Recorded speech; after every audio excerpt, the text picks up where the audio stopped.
오늘 하나님께서 주신 말씀은 룻기 2장 1절부터 7절까지 말씀입니다. 교도가시고 마지막 절 같이 읽도록 합니다. 나오미의 남편 엘리멜렉의 친족으로 유력한 자가 있으니 그의 이름은 보아스더라.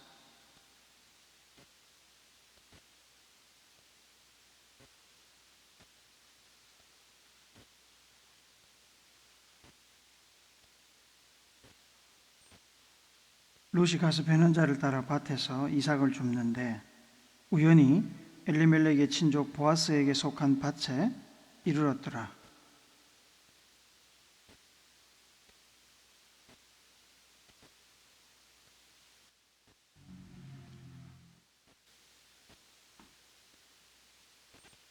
보아스가 배는자들을 거느린 사환에게 이르되 이는 누구의 소녀냐 하니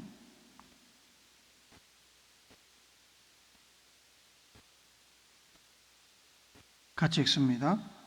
그의 말이 나로 배는 자를 따라 단 사이에서 이삭을 줍게 하소서 하였고 아침부터 와서는 잠시 집에서 쉰 외에 지금까지 계속하는 중이니이다. 아멘. 지넵스터의 소설 키다리 아저씨는 주디라고 하는 고아 소녀가 익명의 후원자 덕분에 대학에 진학하며 성장해 나가는 이야기입니다.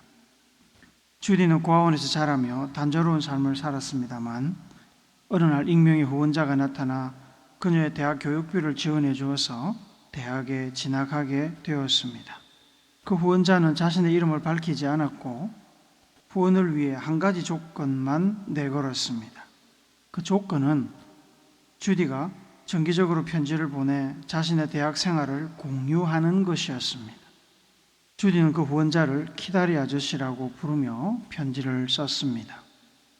대학 생활을 통해 주디는 고아원에서 경험할 수 없었던 자유를 만끽하며 문학적 재능을 발견했고 독창적인 사고를 키워가며 친구들과 교류를 통해 많은 것을 경험했습니다. 키다리 아저씨에게 보내는 편지에 자기의 고민, 기쁨, 성장 과정을 담았으며 세월이 지남에 따라 그녀는 점점 더 분명한 자기 정체성을 확립했습니다. 오랜 세월 자신을 후원해주는 사람이 누구인지 알고 싶었으나 알아낼 방법이 없었던 주디는 어느 날 마침내 자기의 후원자가 자비스 펜들턴이라는 젊은 사업가임을 알게 되었습니다. 나중에 두 사람은 서로를 사랑하는 사이로 발전했습니다. 고아원에서 부모의 사랑을 받지 못한 채 미래에 대한 아무런 희망도 없던 주디가 대학을 가고 넓은 세상을 경험하며 자신의 재능을 키우고 정체성을 확립할 수 있었던 것은 얼굴도 모르고 이름도 모르지만 그녀를 사랑해주고 후원해 주었던 키다리 아저씨 덕분이었습니다. 키다리 아저씨는 외롭고 의지할 곳 없는 주디에게 그녀가 사랑받는 존재이며 살아야 할 가치가 있는 인생임을 깨닫게 해주었고 힘들고 어려울 때 기댈 수 있는 언덕이 되어 주었으며 낙심할 때 어깨를 토닥이며 격려해주는 보이지 않는 사랑의 손이 되어 주었습니다. 우리에게도 그런 손이 있습니다. 아십니까? 우리에게도 주디를 돌봐주었던 보이지 않는 손과 같은 사랑의 손이 있습니다. 이사야 41장 8절부터 10절 말씀을 같이 읽습니다. 시작. 그러나 나의 종 너 이스라엘아 내가 택한 야곱아 나의 벗 아브라함의 자손아 내가 땅끝에서부터 너를 붙들며 땅 모퉁이에서부터 너를 부르고 내게 이르기를 너는 나의 종이라 내가 너를 택하고 싫어하여 버리지 아니하였다 하였노라. 두려워하지 말라 내가 너와 함께함이라. 놀라지 말라 나는 내 하나님이 됨이라. 내가 너를 굳세게 하리라. 참으로 너를 도와주리라. 참으로 나의 의로운 오른손으로 너를 붙들리라. 아멘. 우리를 사랑하는 백성과 자녀로 삼으신 하나님께서는 그의 의로운 오른손으로 우리를 붙들어 주십니다. 하지만 그 손은 보이지 않습니다. 보험금은 꼬박꼬박 들어와서 생계를 유지하고 대학 공부를 할 수 있었지만 그 존재를 알 수 없었던 주디의 후원자처럼 우리를 도와주시는 그 손이 있는 것은 분명한데 보이지 않았습니다. 공기가 눈에 보이지 않지만 있듯이 하나님의 그 의로운 오른손이 우리의 삶 가운데 일하시는 것은 분명한데 보이지 않아서 가끔 우리를 답답하게 만들기도 하고 혼란하게 만들기도 합니다. 그러나 믿음의 눈으로 보면 형체는 볼 수 없어도 그 도움의 손이 존재하고 일하는 것을 우리는 확인할 수 있습니다. 오늘 본문이 포함된 루기의 배경은 이스라엘 백성들이 가나안 땅을 정복하고 정착한 뒤에 이어진 사사시대의 어느 시점입니다. 사사시대의 이스라엘 백성들의 영적인 상태를 나타내는 두 구절의 말씀을 함께 봅니다. 먼저 사사기 2장 10절 말씀을 같이 읽습니다. 시작. 그 세대의 사람도 다 그 조상들에게로 돌아가고 그 후에 일어난 다른 세대는 여호와를 알지 못하며 여호와께서 이스라엘을 위하여 행하신 일도 알지 못하였더라. 사사기 21장 25절도 같이 읽습니다. 시작. 그때에 이스라엘의 왕이 없었으므로 사람들이 각기 자기의 소견에 옳은 대로 행하였더라. 하나님도 하나님께서 이스라엘 백성을 위해서 하신 일도 모르는 이스라엘 민족은 눈에 보이는 왕도 없었기에 하나님의 뜻을 구하거나 기록된 말씀에 집중하기보다 그때 자기들 마음대로 살았습니다. 에브라시라고도 부르는 베들레헴 땅에 엘리멜렉이라는 사람이 있었습니다. 그에게는 부인 나오미와 두 아들 말론과 기럐이 있었습니다. 언젠가 베들레헴 지역에 흉년이 들었습니다. 어떤 계기가 있었는지는 모르지만 고향을 지키던 주변 사람들과 달리 엘리멜렉은 모압 지방으로 이주하기로 결심하고서 자신이 가진 모든 재산을 정리했습니다. 가족들을 데리고 모압 지방에 정착한 엘리멜렉은 그 땅에서 새로운 삶을 시작한 지 얼마 지나지 않아 가족들을 남겨두고 세상을 떠났습니다. 가장의 죽음은 부인 나오미나 자녀들에게 큰 충격을 주었을 것입니다. 그러나 충격에 빠져 주저앉아 있을 수만은 없었습니다. 죽은 사람은 죽은 사람이고 산 사람은 계속 삶을 이어가야 했습니다. 두 아들 말론과 기럐은 결혼 정년기가 되어 그곳에서 모압 여인들과 결혼했습니다. 며느리들의 이름은 오르바와 룻이었습니다. 어느새 이민 온 지 10년의 세월이 흘렀습니다. 불행하게도 두 아들에겐 자녀가 없었습니다. 그래도 시모 나오미와 며느리들의 관계는 친어머니와 친딸처럼 친밀했고 가정은 행복했습니다. 하지만 그 행복도 오래가지는 않았습니다. 모압 땅에 정착한 뒤 얼마 지나지 않아 엘리멜렉이 세상을 떠나더니 이제 두 아들 말론과 기럐마저 세상을 떠나고 말았습니다.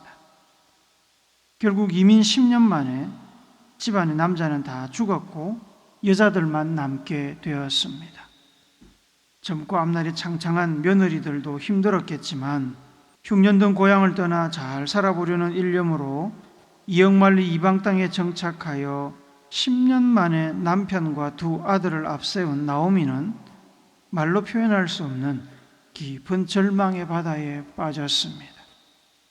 쇳덩어리에 연결된 사슬에 발목이 묶여서 아무리 헤엄을 쳐서 물 위로 올라가려고 해도 물 위로 올라갈 수 없는 것 같은 절망감 속에서 나오미는 모든 것을 포기한 채 삶의 의욕을 잃었습니다. 나오미 가정의 살림은 남자들이 없다 보니 날이 갈수록 어려워졌습니다. 얼마 가지 않아 끼니를 걱정해야 하는 처지가 되었습니다. 아무리 힘들고 어려워도 하나님께서 조상들에게 물려주신 고향 땅을 떠나온 것은 실수였다는 후회가 밀려들었을 것입니다. 생사화복을 주관하시는 하나님께서 살리기도 하시고 죽이기도 하시는데 살리시려면 흉년이 아니라 흉년보다 더한 환경에서도 살리지 못하시겠습니까? 하나님께서 죽이려고 작정하시면 제 아무리 유래를 찾아볼 수 없는 풍년이 들어도 생명을 거두어 가지 못하시겠습니까? 접시물에 코를 박아도 익사할 수 있습니다. 모압 땅에서 살 길을 찾을 것이 아니라 하나님께 은혜를 구해야 했습니다. 남편과 자식들을 앞서 보내고 더 이상 아무것도 할 수 없는 신세가 되어서야 그것을 깨닫고 나오미는 얼마나 많이 후회했을까요? 숨쉬며 살아있는 것이 고통스러웠을 것입니다. 그러던 즈음에 고향으로부터 소식 하나가 전해졌습니다. 하나님께서 고향 땅 베들레헴의 흉년을 끝내시고 양식을 주셨다는 소식이었습니다. 힘들어도 고향 땅에 있었더라면 남편도 자식들도 어쩌면 지금껏 살아서 함께 하나님께서 주시는 양식을 먹으며 기뻐하고 있지 않았을까요? 후에 섞인 아쉬움에 눈물 짓던 나오미는 더 이상 소망이 없는 그 땅 모압을 떠나 고향으로 가야겠다고 결단했습니다. 나오미는 얼마 남지 않는 물건을 챙겨 베들레헴으로 출발했습니다. 두 자부가 따라 나섰습니다. 하지만 나오미 생각에 아직 젊은 두 자부가 이스라엘에 가서 이방인으로 무시당하며 평생을 나이든 자기를 부양하며 살게 될 것이 뻔히 보여서 도저히 그들을 데리고 갈 수가 없었습니다. 그들과의 이별을 선택했습니다. 함께 가려는 두 자부를 단호하게 끊어내는 일은 힘든 일이었습니다. 결국 오르바는 친정으로 돌아갔습니다만 룻은 끝까지 나오미와 함께 하겠다고 고집을 부렸습니다. 결국에 룻의 고집을 꺾지 못하고 함께 고향 베들레헴으로 돌아왔습니다. 엘리멜렉과 두 아들이 죽고 이방인 며느리 하나만 데리고 거의 거지가 되어서 10년 만에 나오미가 돌아왔다는 소식이 온 동네에 퍼졌습니다. 그러거나 말거나 더 이상 아무것도 남은 것이 없었던 나오미는 지킬 자존심도 없었습니다. 당장에 자기와 며느리 룻이 먹고 사는 일을 걱정해야 할 처지였습니다. 이슬 피할 집은 어떻게 구했지만 모든 것을 정리하고 떠났던 터라 고향 땅에는 아무것도 남겨진 것이 없었습니다. 나오미 자신이야 이미 늙은 몸이라 그대로 굶어 죽어도 여한이 없지만 아직 젊은 자부 룻은 살 날이 많이 남았는데 어찌해야 할지 방법이 보이지 않았습니다. 그때 아무런 길도 보이지 않던 그때 비록 나오미나 룻이나 동네 사람들이나 친인척들에게는 전혀 보이지 않았지만 하나님께서 주신 땅 하나님 품으로 돌아온 나오미와 며느리 룻을 위해서 하나님께서는 그들이 살 길을 예비하고 계셨습니다. 하나님의 의로우신 오른손이 일하고 계셨습니다. 나오미가 룻과 함께 베들레헴에 돌아온 시기는 때마침 베들레헴 지방에서 보리 추수가 시작되던 때였습니다. 추수가 시작되면 추수하는 밭마다 일꾼들을 불러 짧게는 며칠, 길게는 몇 주간 추수가 진행됩니다. 전통적으로 추수할 때는 밭에 떨어진 보리 나락을 가난한 사람들이 주워가도록 쓸어 담지 않았습니다. 그것은 하나님의 명령이었습니다. 레위기 19장 9절부터 10절 말씀을 같이 읽습니다. 너희가 너희의 땅에서 곡식 거둘 때에 너희 밭 모퉁이까지 다 거두지 말고 내 떨어진 이삭도 줍지 말며 내 포도원의 열매를 다 따지 말며 내 포도원에 떨어진 열매도 줍지 말고 가난한 사람과 거류민을 위하여 버려두라. 나는 너희의 하나님 여호와니라. 며느리 룻이 이것을 어떻게 알았는지는 모르지만 나오미에게 자기가 이삭을 주우러 가겠다고 요청했습니다. 먹고 살기 위해서 뭐라도 해야 했는데 나오미는 이미 뭐라도 할 수 있는 나이가 아니었습니다. 그렇게 이삭을 주우러 나간 룻은 한 밭에 도착했고 그곳에서 이삭을 줍게 되었습니다. 3절을 한 번 더 읽습니다. 시작. 룻이 가서 베는 자를 따라 밭에서 이삭을 줍는데 우연히 엘리멜렉의 친족 보아스에게 속한 밭에 이르렀더라. 한 밭에서 이삭을 죽게 되었는데 하필 그 밭은 엘리멜렉의 친족 보아스의 밭이었고 마침 그날 밭의 주인인 보아스가 그 밭을 방문하였습니다. 4절도 한 번 더 읽습니다. 시작. 마침 보아스가 베들레헴에서부터 와서 베는 자들에게 이르되 여호와께서 너희와 함께 하시기를 원하노라 하니 그들이 대답하되 여호와께서 당신에게 복 주시기를 원하나이다 하니라. 좀 전에 읽은 이 두 문장에서 흥미로운 단어가 두 개 등장합니다. 3절의 우연히와 4절의 마침입니다.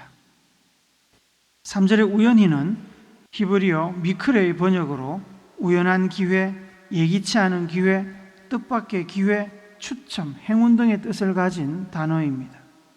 룻이 이삭을 주우러 한 밭에 갔는데 하필 보아스의 밭이었습니다.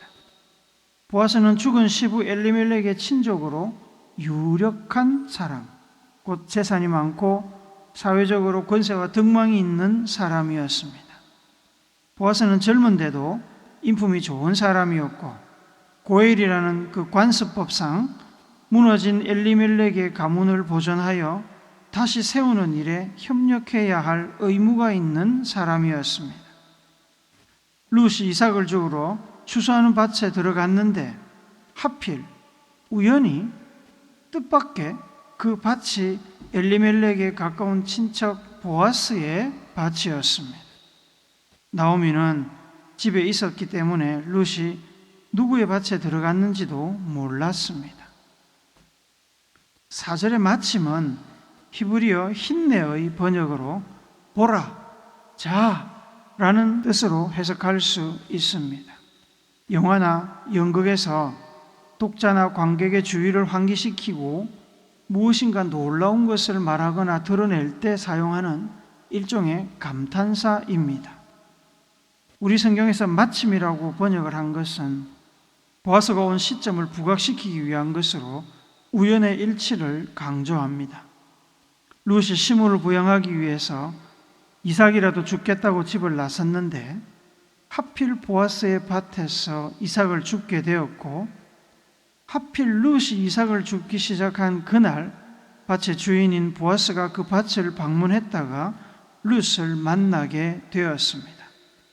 모압과 베들레헴에서 각각 서로에 대하여 전혀 알지 못하고 접점이 없던 두 사람의 인생 경로가 그날 그 시간에 그 밭에서 겹치게 된 것입니다. 그리고 그 이후로 그들의 인생 경로는 분리되지 않고 한 길로 계속 갔습니다. 결말을 아시지요? 나중에 두 사람은 부부가 되고 오벳이라는 아들을 낳습니다. 오벳은 이새를 낳고 이새는 다윗을 낳았습니다. 룻과 보아스는 다윗 왕의 증조부모입니다. 나오미와 룻이 베들레헴에 돌아온 때가 하필 추수를 시작하는 때였고 룻이 하필 보아스의 밭에서 이삭 줍기를 시작했고 보아스가 하필 그날 밭을 방문하여 룻을 만났고 하필 보아스가 엘리멜렉 가문을 보존하고 세워야 할 의무를 가진 친족 두 사람 중에 한 명이었고 서열상 두 번째였지만 하필 서열 첫 번째 사람이 자신의 의무와 권리를 포기하는 바람에 보아스가 엘리멜렉 가문을 다시 회복해야 하는 의무와 권리를 가진 사람이 되었습니다. 그렇게 많은 하필 우연히 이어지는 결과 보아스는 룻과 결혼하게 되었고 아들을 낳아 엘리멜렉 가문을 다시 세웠습니다. 우연히 한 번이면 우연 그대로이지만 두 번, 세 번 계속되면 그것은 필연이라고 하지요. 하나님의 세계에는 우연이 없습니다. 하나님은 실수나 의도치 않게 뭘 하시는 분이 아닙니다. 모든 역사의 수레바퀴는 하나님의 정해진 시간과 때를 따라 한치의 오차도 없이 진행됩니다. 지구가 태양에서 떨어진 거리, 기울어진 각도조차 하나님께서 이 땅에 인생을 살게 하시고자 정확하게 조정하신 것입니다. 다른 성경에는 천사도 나오고 기적도 나오고 하나님의 음성도 나옵니다만 룻기에는 하나님께서 일하시는 모습이나 음성이 단 한 번도 직접적으로 묘사되지 않습니다. 그럼에도 나오미와 룻이 베들레헴으로 돌아와 정착하고 가문을 회복하는 과정은 하나님의 인도하심이 아니고는 설명할 수 없는 우연을 가장한 하나님의 일하심의 연속이었습니다. 하나님의 보이지 않는 손이 끊임없이 일하고 계셨습니다. 그래서 룻의 이야기는 우리의 삶과 더 많이 닿아 있습니다. 우리는 하나님을 볼 수 없습니다. 예수님 성천 이후로 하나님을 본 사람은 없습니다. 하나님은 눈에 보이지 않습니다. 보이지 않지만 하나님은 우리 가까이에서 일하고 계십니다. 하나님의 보이지 않는 손이 일하시는 것을 우리는 경험합니다. 세상 사람들은 우연이라고 치부하지만 그것은 믿는 자들에게만 보이는 우연을 가장한 하나님의 기적이며 능력이며 복입니다. 히브리서 11장 1절은 믿음은 바라는 것들의 실상이요 보이지 않는 것들의 증거라고 하지 않습니까?